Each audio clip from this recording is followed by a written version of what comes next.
what happened? What happened is that you put a Wenee brain in a straight lane and I couldn't take it. I think that's the most honest way that I can put it now.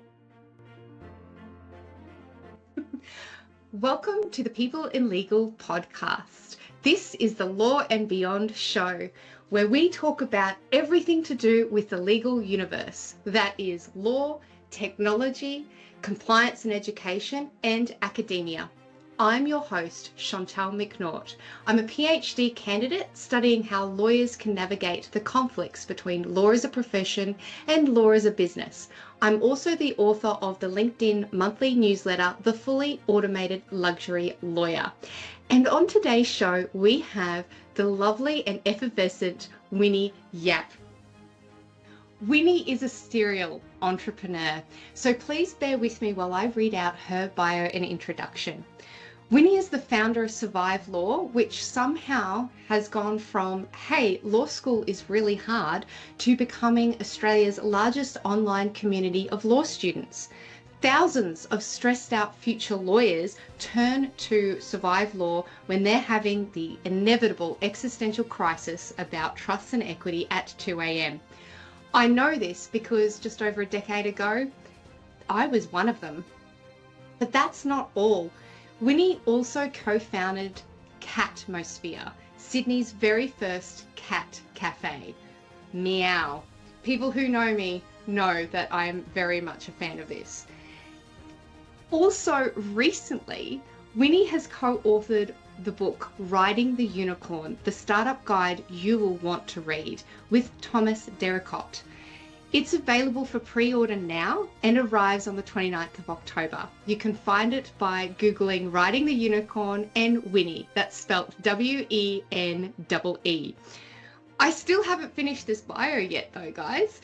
Prior to 2023, this woman didn't sail in the open ocean before.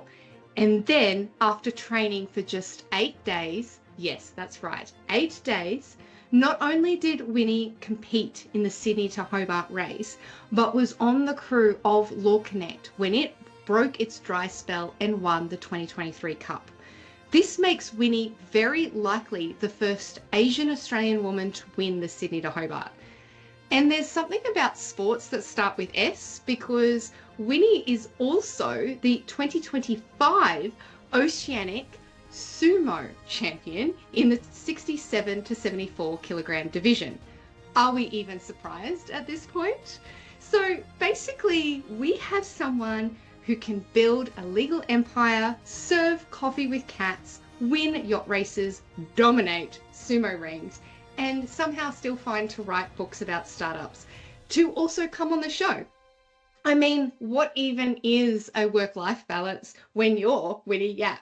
So I'm going to find out about her law journey and what helped her conquer literally everything that she's touched, and hopefully find out what keeps her sane when life gets a bit much. Seriously, welcome to the show, Winnie. Thank you so much for having me, Chantal, and for the audience of People in Legal. It is incredible to be a part of this. I do not know how to follow such an introduction, since in my mind I compartmentalize every single thing I do. And so I forgot most of that until you brought it up. I love that. You're very much channeling Ariana Grande. Okay, next. Yes, she's totally my spirit animal in song. Fair enough. I love how you had to specify in song. So I obviously do have a few questions that because this is a legal podcast, we do prepare on this show, and so sort of where I'm going with these, but we're going to have a little bit of an experimental type episode here, because Winnie and I have known each other for a while now. We talk to each other almost every day, so this is going to be hopefully more of a fireside chat. And I'm going to keep a lot of these little bloopers in as well, so you can get to see the true Winnie who wins competitions that start with S. Only with S. Nothing Only else. with S. Although you are getting into Brazilian Jiu-Jitsu. because it has so much to do with sailing on the open ocean. I know this is a legal show, but I guess I'm just curious how. Well, I like that the question began and ended with how. So, as many listeners of the show will know, there are a strange number of lawyers in Brazilian Jiu-Jitsu. Something about most of my gym is lawyers. Most people I know in BJJ, obviously, it can be a very eclectic bunch that gets attracted. And for the completely uninitiated, what is BJJ? Well, the extra J is important to the BJ, and Brazilian Jiu-Jitsu is basically it's basically fighting on the ground. So imagine everything went wrong with your day, as has often happened with me, and you did not. You're on the ground for some reason. You wrestle with someone, and you've got to find a way to make them stop fighting with you. And so the key with Brazilian Jiu-Jitsu is try and make people stop fighting with you.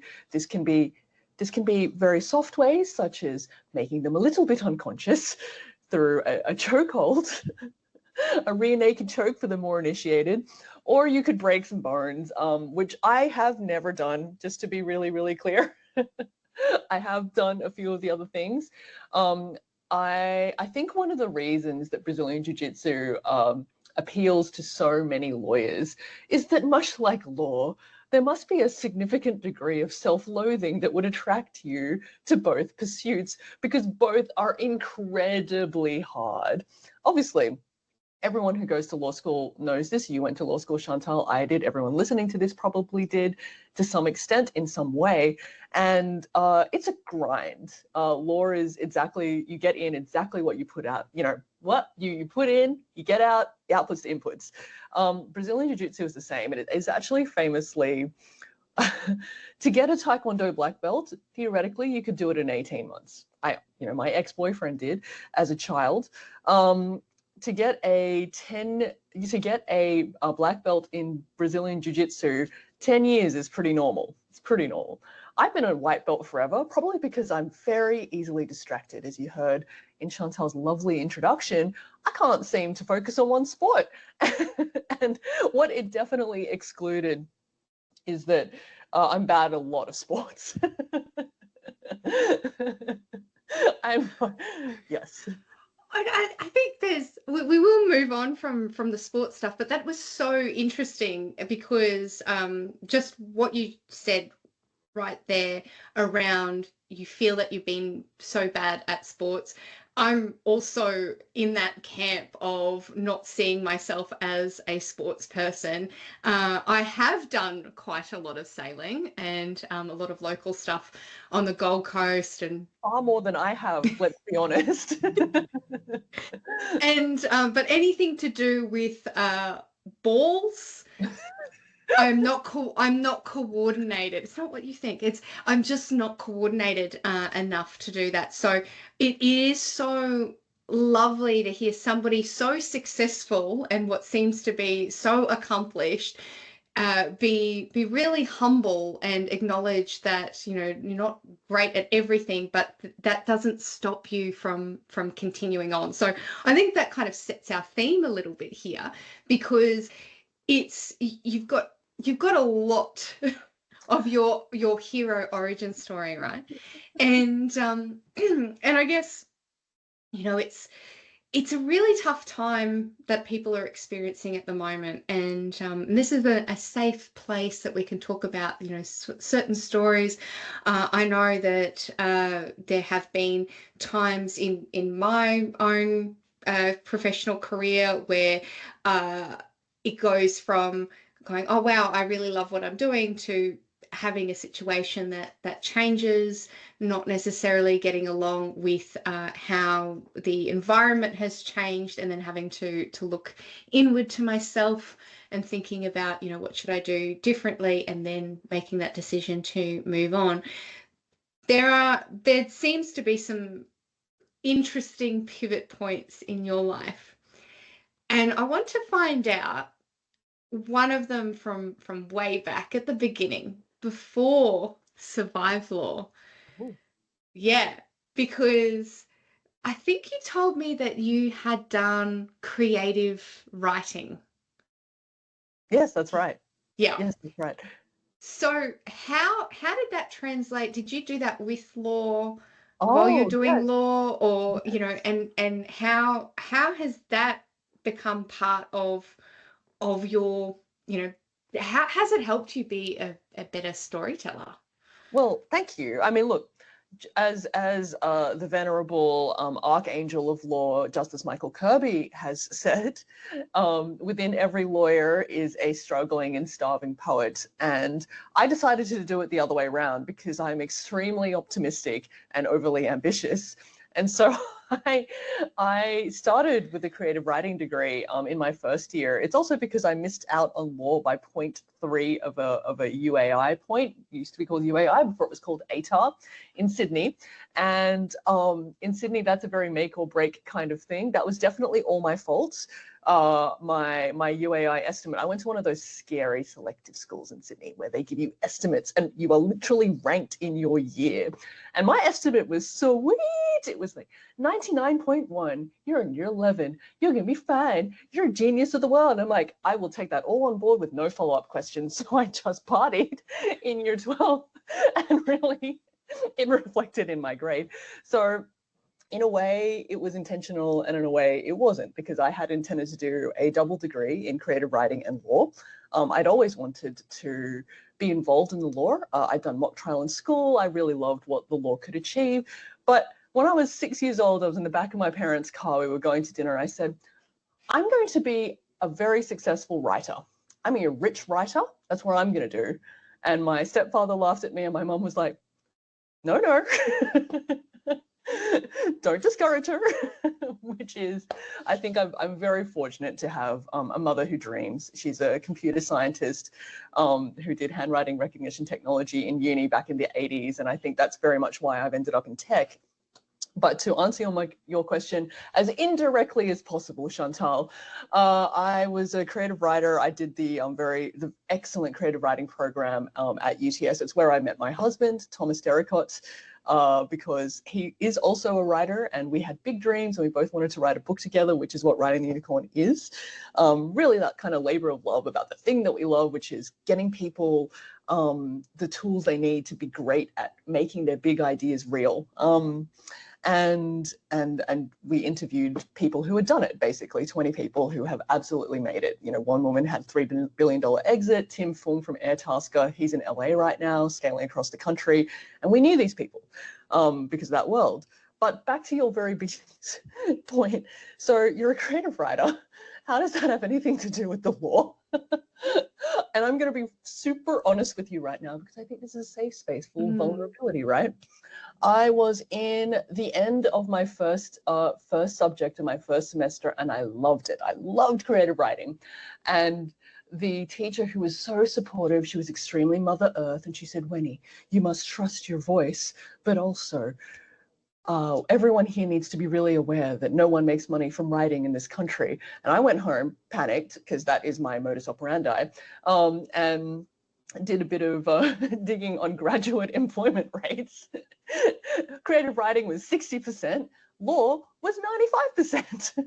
And I was like, I had always planned to transfer, and that helped light a fire under that plan to expand my horizons, because I really wanted to see how the power of telling a story could help as many people as possible. Because, you know, a great writer, you know, if they just stay in writing, they're just going to make very navel-gazing pieces of work, like, oh, it's a story about the theater, it's a story about a writer, like adaptation, great story, great film, but it's literally a writer talking about being a writer. And I did not want to be that person. And so I saw law as this fantastic opportunity to dive deep into it, see what telling a story could really mean to help a client. And I really encountered that even before I actually walked into my first law subject, because I did some volunteering for the Welfare Rights Centre, which is a community legal centre. And that helps people with Centrelink problems. And that was where I first really understood, like, the power of understanding someone's story and then telling it back to them and to the relevant authorities in the language of the law, because law is the language of power. And that is so different to the language of emotions that you might tell a creative writing story with. And I thought, what if you could do both? What if you could? Because I talked to this woman who broke down in tears because she owed $10,000 to Centrelink because her husband essentially reported her income, blah, blah, blah. It was a whole thing. Immigrants, etc. And we helped her and we got her out of that because we told a different story. And without us, she wouldn't have been able to tell that story. So I thought, well, that's the power of lawyers. And I think that's why I've spent my entire career around the law, because I love what lawyers do. Oh, yes. And so do I. And do you get odd looks when you say how much you love lawyers? Do people go like, oh, that's a really strange thing to say? And then I like, I don't know about you, but like I go, yeah, I'm quite proud to enjoy having lawyers as my, my friends, my colleagues, the people that I work with, because the law is so important. It is about power. I love also how pluralistic that your mindset was about, like, why not do both, and that's been a bit about the thesis that I'm working on, is I'm using value pluralism, and for those that do anything remotely PhD wise, don't do it. It doesn't prove you're smart, it just proves you're stubborn. And stubborn is good. Stubborn is half of life. And I think we find a lot of good friends in that are stubborn in the law, but with the pluralism aspect of, like what are the different avenues, what are the different angles, does any of that like have any resonance to when you were towards the end of your legal career, or legal studies rather, and because you didn't go on to doing those clerkships or graduate, you created Survive Law instead. What happened? I got really close. I got really close to that clerkship path. What happened is that you put a Wenee brain in a straight lane and I couldn't take it. So I think that's the most honest way that I can put it now. So what really happened was that I was in fourth year law school. It was the middle of the night. I think it was midnight, and I picked up something that was called then Lawyer to Be magazine. It was a magazine published by LexisNexis, aimed for law students, essentially paid for by graduate recruitment advertising from the big firms. So the cover story, it was supposed to inspire us and intrigue us, and it was a picture of a human brain, and it was segmented into all the characteristics and traits that would be attractive to corporate firms. And the headline was Inside the Mind of a Graduate Lawyer. And I was like, oh my God, please, like, ugh. And I think all my politeness had been stripped away by midnight. And I have this term that I call Asian politeness. It's politeness, and then it's a whole other level of politeness where we cannot fully tell our truth. And it was gone. It was gone. I was too tired, and I looked at this and I just lost it. I got a red pen out. And I crossed out all the trays. I said, wrong. The trays required to succeed in this world. Please don't lie to me. Ruthless ambition, willingness to push other people in front of a bus, a real cutthroat, and again, I should be really clear. I was a child, so what the hell did I know? I have many, many really good friends in the corporate world, and they are amazing people. I have taught law students for a decade, and I had all of this nuanced out of me.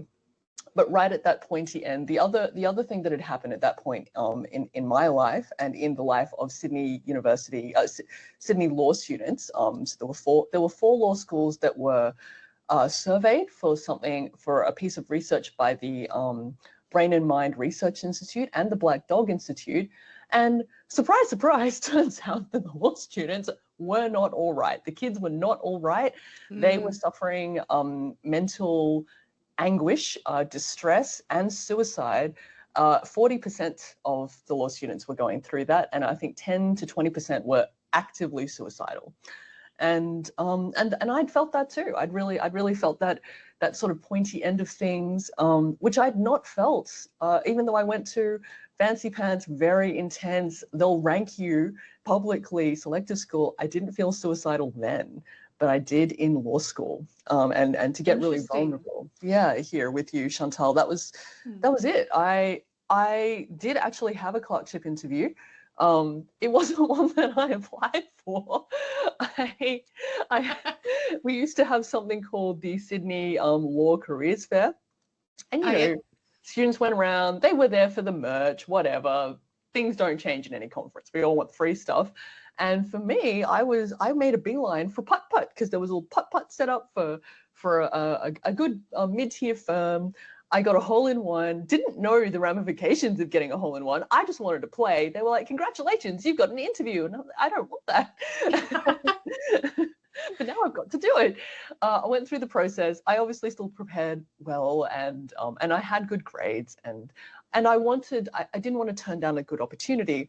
Went through to the final round, and the managing partner, Michael Bradley, after talking to me for about 10 minutes, went, "You don't want to be a lawyer, do you?" And when he said it, I realized that he was right. And it was real for you. It was real. I didn't know that until he saw that about me. And so I said no, which was the wrong thing to say, because now I've said the quiet part out loud, as they say these days. And I think shortly after that, I'd gone home. I'd kind of panicked again, and I thought about survival the very first time. That was probably the very first time I thought about it, was because I was like, this is so hard. Studying law is so hard, and it actually doesn't need to be at all. It's so stupid that we've made it so hard, because that's the cause of all the mental anguish. What if we made a guide?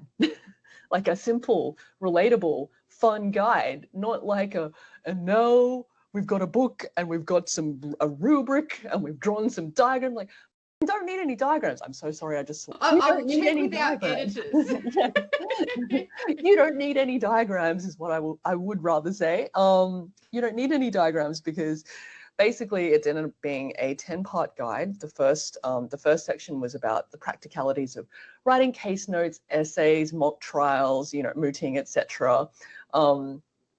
It started with how to read 300 pages in 1 week without really trying, because that was the first thing that we had to do. And I asked Justice Michael Kirby, I said, how do you do all this reading? Like, real talk, how do you do it? I couldn't believe he was talking to me, so I thought I might as well ask him the big question. And he gave a really nice, he gave some really practical suggestions about how he did that. And I think for Survive Law, what really worked so well is that you have these very venerable personalities, and they're talking to you like you're a real human, not you bridge the distance. And I think in Australia you do that. We can do that really well because we're very egalitarian. But yeah, that's how that ended up happening. And fortunately, UTS Law saw its merit. I was already working for them in the job where I would meet my husband. I was a student promotional representative of UTS, or a Sprout, and adorable. We had T-shirts and everything. And I represented the law faculty at student recruitment days, and that's where I met Thomas. But because they knew me, they said, "Oh, we're interested in this guide you're working on. We can fund you if you want. We can give you a little bit of funding."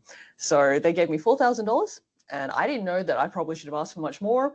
And whatever, they didn't know what they were sponsoring anyway. So it was a gamble on everybody's part. I went out, I did the work. It took me about 6 months. I wrote a 20,000-word guide, step by step. We launched it in August 2009, so I had graduated that year.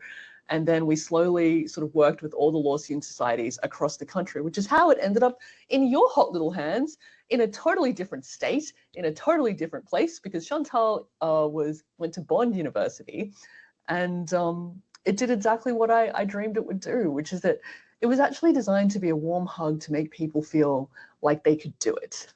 Yeah, and it is, I should say, something that I hope that you're really proud of, and something that has gone into those, halls of history, where a lot of Australian law graduates go like, yeah, I have good memories of going on Survive Law and learning how to read 300 pages of reading for that week.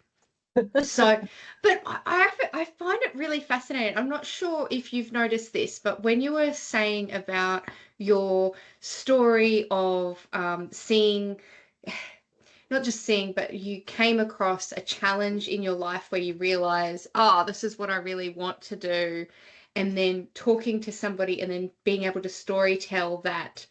Mm, And mm, it's in the context of making it easier. You know where I'm going with this. I can tell from your facial expression how similar, eerily so, that looks like for what inspired writing The Unicorn. mm, mm. Um, exactly the same. In fact, my experience for Survive Law inspired writing The Unicorn because after that, that was obviously its own business. Lawyer to Be magazine that I mentioned, we actually replaced them. Oh, yes. Well Bit of done. dirt off the shoulder. Bit of Thank you. Thank disruption you. there. Bit of disruption there. Yeah, yeah. And I recognize what business could be and the business skills that were involved. And so I basically follow my interests and balance it with profitability, right? Because I am a classic first generation migrant. I was born in Malaysia. I moved here when I was 3, single mother. I don't have any like bank of mom and dad. I don't have any of that. Mm. So whatever passion I wanted to follow also needed to be grounded in pragmatism. So I'd worked with a range of clients. I'd set up a marketing consultancy, and that meant that I fell into the world of startups and legal tech specifically. So one of the people I interviewed for writing The Unicorn, which I think people in legal will really dig. He is so cool because I'm a massive nerd. His name is Nick Whitehouse. He's actually based in New Zealand as well, in Auckland, and Woohoo. he works for Minter Ellison Rudd Watts, so one of the big firms, and he basically disrupted the firm from within with AI. Back in 2017, when it was not cool, the partners were like, hey, Nick, you're a chief digital officer. Can you do something with this AI stuff? Go. And Can you please rotate my PDF? exactly, you got this. That's what AI does, right? Yeah, right? He achieved a 3.5 year exit, which is unheard of. Doesn't happen. Does not What happen. what does, for those that aren't in the game, what does that mean? Oh, of course, of course. So basically, it means that he'd run some AI experiments within the firm. They were all around due diligence. So actually, automating that highlighting process, that fact-finding process, and Minter Ellison Rudd Watts spun that out with the help of a VC fund, a venture capital fund, so that Nick Whitehouse could stop being a chief digital officer and start being a startup Ah, CEO. So from that first, I think it was in 2017, they became their own entity called McCarthy Finch, um, a little echo of Atticus Finch, of course. of Uh, course. of course, of course. And he basically ran AI experiments with the lawyers of Minter Ellison Rudd Watts, and he had a lot of PhDs, people from Meta, a lot of Silicon Valley people who had that deep AI experience. And they built working AI. That was their biggest point of difference. It's why they thrived. When he went to Silicon Valley before COVID and then also bits during COVID, what he found, and he told this to us in Writing the Unicorn, was that they were writing $100 million checks. $100 million. This is unheard of in That's a lot of Australia. zeros. It's too many. What the hell? And he's been making do with 2.1 million, and he was watching people get $100 million checks. And he said to me, for nothing, just an idea that AI Mm. might do something with data, maybe. So when I say a 3.5 year exit, it was through this process that he got talking to a major American legal tech company called Onnit. During COVID, this was an important thing to do because during COVID, as we all know, the great trauma of our lives that we shall never speak of again, I'm sorry I brought it up, it meant that consolidation needed to happen to ensure that growth could still occur. So Onnit acquired them. He got, obviously he came out comfortably. So did all the investors. So it was a best case scenario for the startup as well. And more importantly, the AI got a place to really to rocket fuel. So he, Mm. before the acquisition, he was doing deals about $3,500 $4,000 per user. Post acquisition, first deal, $400,000. Wow. Yeah, so it was basically that. So riding the unicorn was really an evolution beyond what I'd seen really work with survival law and that sense of community. In Australia, we punch above our weight massively when it comes to startups. We are the most capital efficient place in the world to start a unicorn.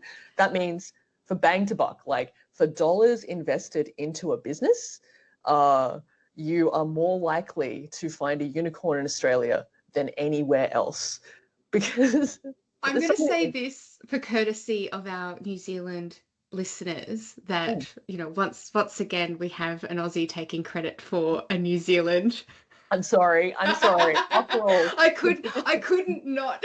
No, it's totally true. It's totally true. Honestly, McCarthy Finch is one of the biggest. Is one of the biggest legal. He says that it might be the biggest legal tech acquisition out of New Zealand. I would argue that it's probably one of the biggest in our region, in the time frame as well. Amazing. Now, before we run out of time, something that we do here on the show, Winnie, is I've got these talking cards. Talking cards. I realized in my last interview that I did the no and I didn't show them on the screen. So I'm going to shuffle these on the screen and select. Oh, I love this. This is really awkward. You're giving some big Macau energy. You're giving some Vegas, and there's great. A bit of magic. Yeah. Should get a croupier on the show. All right, so I'm going to pick this random one. Yep. And I think you're going to like this one. It says, "What is your favorite travel memory?" My favorite travel memory. That's a really interesting one. Okay, it's really hard to pick a favorite. It is really, really hard to pick a favorite. But I think this one says a lot about Thomas and I. So my favorite travel memory is that Thomas and I we got married during COVID in 2020 because frankly we couldn't wait to get married, and we wanted to be. A lot of people they're hanging out for the big wedding day. We were hanging out to be married, and that because marriage is the life. Marriage is your whole life. Wedding is a day, and yes, we had wanted something with dancing and a big huzzah like all our friends had, but actually it mattered much more for us that we were married. So we did something small and we loved it. But it also meant, because Sydney, as you did too, Chantal, in New Zealand, our region went through some serious and very necessary, very good lockdowns. But it meant that my favorite travel memory are our 2 honeymoons. So we had one small one in Australia. We went full road trip Australia through bushfire season with I think at that point a 5-month-old puppy. We have a little Westie called Snoozy. She is asleep and angry with me and ignoring me, but she loved it. And we went through bushfire season. We went through to the beach, and then we went to this beautiful place called Moruya in the south coast, hinterland of New South Wales. Just gorgeous, and I loved it because one thing that Thomas and I have always done really well is that we make our own fun. And that's why the book is fun, because it's us having fun, right? It's full of Mambo number 5 references and like Marvel Cinematic Universe for some reason that relates to legal tech, but it makes it really relatable. And so I think that's why our honeymoon, it didn't really matter that it was small, because it was ours. And that was 2020. And then I would be remiss if I didn't mention that in 2024, at the end of 2024, Thomas and I had finished big years in big jobs. Thomas works for a big, Australia's fastest growing startup, 2024. And I worked for a major legal technology company. I headed up marketing there, and it had been huge. So my best favorite travel memory is that we went to Europe for a month, and Thomas surprised me, massive nerd that I am, and I'm sure a lot of your listeners are nerdy like this too. He said, "I've gotten us tickets to the Orient Express." Oh. and was it everything that you dreamed of? Yeah, it really, you know what? It usually wouldn't be, but it really, really was, because I think the staff on the Orient Express, they They know the Orient Express is divided into two kind of audiences. There's people like us, middle classes, who will never be here again because it is so very, very expensive and it's a once in a lifetime experience. You love trains, or you love Agatha Christie, or you love something about being on an old train that has no showers, but possible murders. And then you have the other audience, which is actually what you go there to look at, which is the super rich older men and they're either younger hangers-on or their work wives or whatever, and like people watching that and their reasons for catching luxury, right? But it was everything because, once again, because it was with Thomas, and anything with him is an adventure. And at the start of our relationship, he said to me the moment that he knew was actually the very first time that we had gone out for breakfast, which was 3 years after we first met, and we were single at this point. And he said, he's always looking for that moment that might just happen, that 1% moment. 99% of the time, it's not gonna happen a regular day, but 1% you're gonna have an extraordinary time. And I said, me too. In fact, I think if you can aim for a 1% life, and you get it once in a life, you'd be so, so lucky. And for me, the Orient Express ended up being that way because we made it that way. But I've been so fortunate in my life because I've you listed off a litany of crazy wins earlier at the very start of this, and all of them are 1% moments that and what they hide, actually, Chantal, is that you have bad days and things that you lose all the time. To win 1% of the time, you lose 99% of the time because you're wrong that much. But it still makes it worth it. So yeah, that's my I answer. love that. Let's end on that one in that sense of make your 1%. And even though it might feel like today you're living the 99%, you're living for those 1% moments. Thanks so much, Winnie. I'd love to have you on the show again sometime as well, please. Thank you. And thank you to all your listeners.